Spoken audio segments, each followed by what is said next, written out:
अस्सलाम वालेकुम दोस्तों। आज हम जो कहानी पेश करने जा रहे हैं उसका उन्वान है कड़वा आदमी। ये एक सच्ची कहानी है, कोई अफसाना नहीं। इसमें कुछ भी मन घड़त नहीं है। जिस तरह मुझे इसके रावी इब्रार हुसैन ने अपनी जिंदगी के वाकयात सुनाए, मैं मनोअन पेश कर रहा हूँ। सिर्फ तहरीर मेरी है। इस कहानी में आपको दुनिया के कई रंग नजर आएंगे। कुछ बातें अजीब और गरीब भी लगेंगी जिन पर यकीन जरा मुश्किल से ही आएगा, लेकिन हजरत इंसान वो कुछ कर गुजरता है कि खुद इंसान की अपनी अक्ल दंग रह जाती है। ये कहानी आम डगर से हटकर है। ये एक बदमिजाज और बदजुबान शख्स की कथा है जिसकी जुबान तलवार की तरह तेज धार और जहर की तरह तल्ख थी। कुदरत ने उसको मसीहाई अता की थी। बिगड़े और लाइलाज मरीज दूर दूर से आते और शिफा पाते। ये इब्रार हुसैन की हड्डबीती है। मुझे किसी ने बताया था कि उस शख्स की जिंदगी के साथ एक अजीब कहानी जुड़ी हुई है। मैं इब्रार हुसैन से मिला और उनकी जिंदगी के वाकयात सुनने की ख्वाहिश का इजहार किया। इस ज़ईफ़ुल उम्री में उनकी सेहत बहुत अच्छी है। सर के बाल बहुत घने और चमकदार हैं। बगैर ऐनक के अखबार पढ़ लेते हैं। मैंने उनकी अच्छी सेहत का राज पूछा कि वो कोई खास खुराक खाते हैं तो पहले वो टाल मटोल कर रहे थे, लेकिन मैंने उनको आमादा ही कर लिया। उन्होंने एक लंबी सांस अपने हल्क से फेफड़ों में खींची और कुछ देर खला में घूरते रहे, जैसे अपनी जिंदगी के बिखरे वाकयात को मरबूत कर रहे हों। फिर एक सर्द आहा उनके हल्क से खारिज हुई और बड़े ठहरे हुए अंदाज में बोलने लगे, मेरी अच्छी सेहत का राज ये है कि मैं एक नामी ग्रामी हकीम के मातहत काम करता रहा।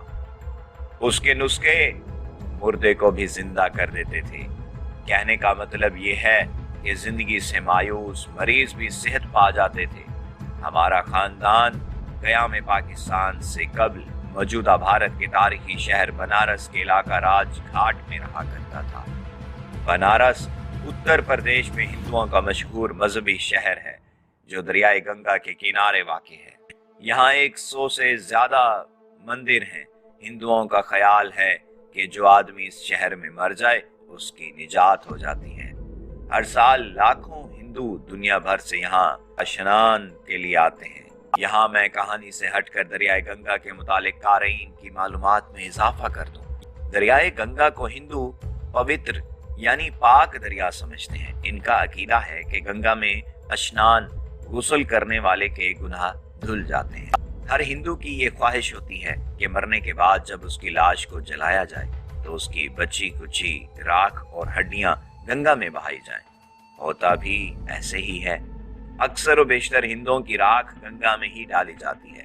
रुपए पैसे वाले हिंदू तो यहाँ तक करते हैं कि अपने बुजुर्गों और करीबी अजीजों की लाशें गंगा के किनारे किसी मुतबर्रक मकाम पर ले जाकर जलाते और राख दरिया में बहाते हैं। वहाँ लाशें जलाने वाले पेशेवर मौजूद होते हैं। मरने वालों के लवाहिकीन लाशें, लकड़ियां, तेल या घी के कंस्तर इन पेशावरों के हवाले कराते हैं। लाश को इतनी ज्यादा लकड़ियों से जलाया जाता है जिनकी राख सर्द होते 2-3 दिन लग जाते हैं। फिर एक दिन जली हुई हड्डियां चुनते गुजरता है। लवाहिकीन वहां इतने दिन रुक नहीं सकते। उनकी इस मजबूरी से पेशावरों फायदा उठाते हैं कि तेल और घी जो लकड़ियां पर डालने के लिए होता है बचा लेते हैं। लकड़ियां भी पूरी नहीं जलाते। अध जली लाश के साथ पत्थर बांधकर दरिया में फेंक देते हैं। लकड़ियां, तेल और घी नई लाशों के लवाहिकीन के हाथ बेच डालते हैं। तस्वुर में लाया जा सकता है कि जिस दरिया में इतनी ज्यादा जगहों पर हर रोज जली हुई या अध जली लाशें फेंकी जाती हैं वो कितना कुछ पाक और साफ होगा। लाशें ही नहीं, गंगा में और भी मुख्तलिफ अनवा गलाजतें फेंकी जाती हैं। इसमें मवेशी जाते हैं जिनका पेशाब और गोबर इस दरिया में शामिल होता है। पसीने से शराबूर हिंदू इस दरिया में नहाते हैं और ये सारी गलाजत दरिया में जाती है। हिंदू बाजाते खुद इतनी नापाक और निजस ज़हनियत का इंसान है कि जिस पानी में उतरता है वो पानी नापाक और निजस हो जाता है।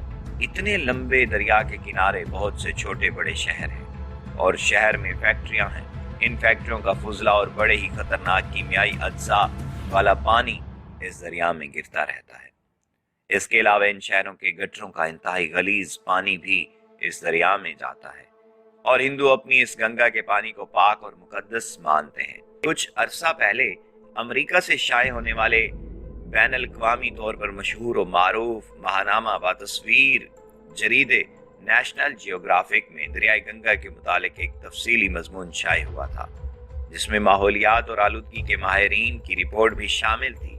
उन्होंने लिखा था कि दरियाई गंगा इंतहाई गलीज और इंसानी सेहत के लिए खतरनाक दरिया है।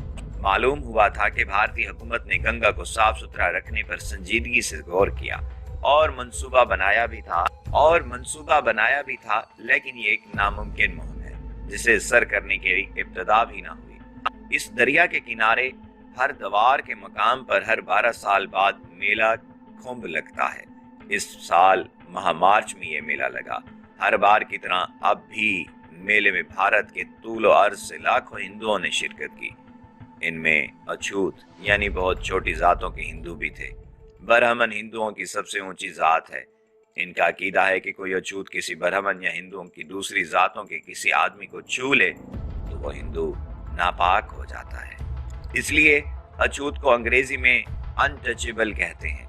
ब्राह्मणों ने कुंभ मेले के दौरान बहुत कोशिश की कि कोई अछूत मेले में शरीक ना हो सके, लेकिन ब्राह्मण इस कोशिश में कामयाब ना हो सके। अछूत मेले में शरीक हो गए। वो भी आखिर हिंदू हैं और कुंभ मेले में शिरकत को इबादत और मजहबी फरीजा समझते हैं। किसी ने देख लिया कि कुछ अछूत गंगा में उतर कर नहा रहे हैं। ब्राह्मणों ने इन अछूतों पर हमला कर दिया और उन्हें मार मार कर बेहोश कर दिया। इस दौरान मजीद अछूतों को ढूंढ निकाला गया। अछूत मुकाबले में डट गए। मुसलसल 5 घंटे मार का आराई हुई। पुलिस को मुतअद्दिद बार लाठी चार्ज करना पड़ा और हंगामे पर काबू पाया। 50 से ज्यादा अछूत बुरी तरह जख्मी हो गए। 1948 में कुंभ मेले के दौरान हिंदुओं ने मुसलमानों पर बिला जवाज हमला कर दिया और अपनी तारीख का सबसे बड़ा कत्लेआम किया था। हिंदू ज़हनियत इस कदर नापाक है कि उसे किसी भी दरिया का पानी पाक नहीं कर सकता, ख्वाह ये पानी 100% साफ सुथरा और पाक। हिंदुओं के इस मजहबी शहर के सीने पर मुगल शहनशाह औरंगजेब आलमगीर की तामीर करदा आलीशान मस्जिद पूरे जाहो जलाल से कायम है, जो इस्लामी दौर की बेहतरीन यादगार है। राजघाट गरीबों का इलाका था और यहाँ मुसलमानों की अक्सरियत थी। ज्यादातर लोग मजदूर पेशा, रेहड़ी लगाने वाले या छोटे मोटे काम करने वाले थे। मेरा बाप मुमताज बेग एक हकीम के पास दवाइयाँ कूटने छानने का काम करता था। ये एक मुसलमान हकीम था। उसका नाम रईसुद्दीन था, लेकिन कड़वा हकीम के नाम से मशहूर था। अल्लाह ने उसके हाथ में शिफा दे रखी थी। खसूसन मैदे और जिगर के अमराज में उसको बड़ी महारत हासिल थी। दूर दूर से मरीज इलाज के लिए उसके पास आते, उसकी कड़वी खसीली बातें सुनते और शिफा भी पाते। अब्बा इस कड़वे हकीम के दवाखाने में 3 रुपए दिहाड़ी पर दवाइयाँ कूटते छानते थे, जिससे घर का दाल दलिया चलाना मुश्किल हो जाता था। मैंने अब्बा की मदद का फैसला कर लिया और लड़कियों के एक स्कूल के सामने आलू छोले की रेहड़ी लगाने लगा। इस तरह हमारे घर के हालात कुछ बेहतर हो गए, लेकिन ये काम ज्यादा देर न चल सका। एक दिन म्यूनिसिपल कमेटी वाले माल समेत मेरी रेहड़ी उठाकर ले गए और भारी जुर्माना लगा दिया। इसके नतीजे में एक बार फिर हमारे घर में गुर्बत और भूख ने डेरा डाल दिया। म्यूनिसिपल कमेटी वाले महाना भत्ता मांगते थे, जो मेरी हिम्मत से बाहर था। खुद कमाता या इन हराम खोरों के पेट का दोजख भरता। अब्बा अम्मा के अलावा मुझ समेत हम 4 बहन भाई थे। बहन बड़ी थी, जबकि मुझसे छोटे 2 भाई थे। दूसरी जानिब अब्बा की सेहत भी दिन ब दिन कमजोर होती जा रही थी। दरअसल उनका कुछ अरसा कबल एक्सीडेंट हुआ था। इसके बाद से वो संभल नहीं पा रहे थे। वो क्योंकि हकीम कड़वे के पास कारखाने में दवाइयाँ बनाने के लिए जड़ी बूटियाँ कूटते थे, दवाइयाँ कूटते और छानने की मुशक्कत करने की वजह से उनके बाजुओं और कंधों में दर्द रहने लगा था। वो ज्यादा मेहनत का काम नहीं कर सकते थे। दवाइयाँ कूटने और छानने के दौरान उड़कर सांस के रास्ते फेफड़ों में चली जाती थीं, जिसकी वजह से उन्हें तसलसल के साथ खांसी का आर्जा लाहिक हो चुका था। एक दिन उन्हें जब शहर के डॉक्टर को दिखाया गया तो उसने ये बात कहकर हमारे पांव तले से जमीन निकाल दी कि अब्बा के फेफड़े इंतहाई कमजोर हैं। अगर उन्होंने मजीद दवाएं कूटने का काम जारी रखा तो उनके फेफड़े काम करना छोड़ देंगे, फिर ये ज्यादा अरसा नहीं जी पाएंगे। मैंने बाज़ात खुद महसूस किया कि अब्बा को नौकरी छुड़ाने के बाद मैं खुद उनके जगह हकीम के कारखाने में जड़ी बूटियां कूटने का काम संभाल लूं। उसका जिक्र जब मैंने अब्बा से किया तो उन्होंने मुझे कहा, बेटा तू हकीम रईसुद्दीन की जबान की तलखी एक दिन भी बर्दाश्त नहीं कर सकता। ये मैं ही हूँ जो इसकी तल्ख बातें तंज के निश्तर बर्दाश्त करता हूँ। उन्होंने इंतहाई अफसुर्दगी के आलम में खांसते हुए कहा, बेटा इब्रार हुसैन, इंसान की माशी जरूरियात बाज दफा इससे वो काम करवाती हैं जो वो करना नहीं चाहता। कुछ मेरे साथ भी ऐसा ही हुआ। मैंने तजस्सुस के आलम में पूछा कि हकीम रईसुद्दीन को क्या उसकी कड़वी तबीयत और तुश जबान की बिना पर लोग कड़वा हकीम कहते हैं? उन्होंने मेरी बात की तायद करते हुए कहा, हकीम रईसुद्दीन वाकई जहाँ एक नामी गिरामी माहिर अमराज जिगर मैदा है, वहाँ उसके साथ उसकी जबान ना जाने क्यों जहर उगलती रहती है। वो एक अक्खड़ और बद इखलाक इंसान है, लेकिन उसकी इन बुराइयों के साथ उसकी खूबी ये है कि वो किसी भी जिगर मैदे के दायमी मरीज का मर्ज लम्हों में भांप कर अपनी मखसूस जड़ी बूटियों से उसका इलाज कर देता है। उसकी महारत का एतराफ बड़े बड़े मुआलिज भी करते हैं। अगले 3-4 रोज के अंदर अब्बा की सेहत इतनी गिर चुकी थी कि उनका चलना फिरना बहाल हो गया। उनकी सांसें फूलने के अलावा उनके बाजुओं ने काम करना छोड़ दिया था। अहले मोहल्ला अजीज व अकारब ने मेरी माँ को मशवरा दिया कि इब्रार हुसैन को कहो वो अपने बाप की जगह हकीम कड़वे के मतब में जाए। पहले तो अब्बा ने सख्ती से मना किया, लेकिन 2-3 रोज बाद उन्होंने खुद ही कहा कि वो मुझे खुद हकीम के पास लेकर जाएंगे। अब्बा के काम पर ना जाने की वजह से घर में फाकों तक नौबत आ गई थी, इसलिए मजबूर होकर अब्बा ने ये फैसला किया था। बहरहाल वो मुझे मौलराज घाट के इलाके में ले गए जहां हकीम रईसुद्दीन का मतब था। हकीम रईसुद्दीन का मतब एक मशहूर और मारूफ बाजार के ऐन वस्त में था, जहां हर वक्त खरीदारों, दुकानदारों और दिगर लोगों का अज़दहाम रहता था। हकीम साहब के मतब के पास तकरीबन 20 मरीज अपनी बारी के इंतजार में खड़े थे और इतने ही गालबन अंदर थे। मैं मरीजों के इस रश को देखकर हैरत ज़दा रह गया। अब्बा ने मुझे बताया था कि इन मरीजों में ज्यादातर जिगर मैदा के लाइलाज मरीज हैं।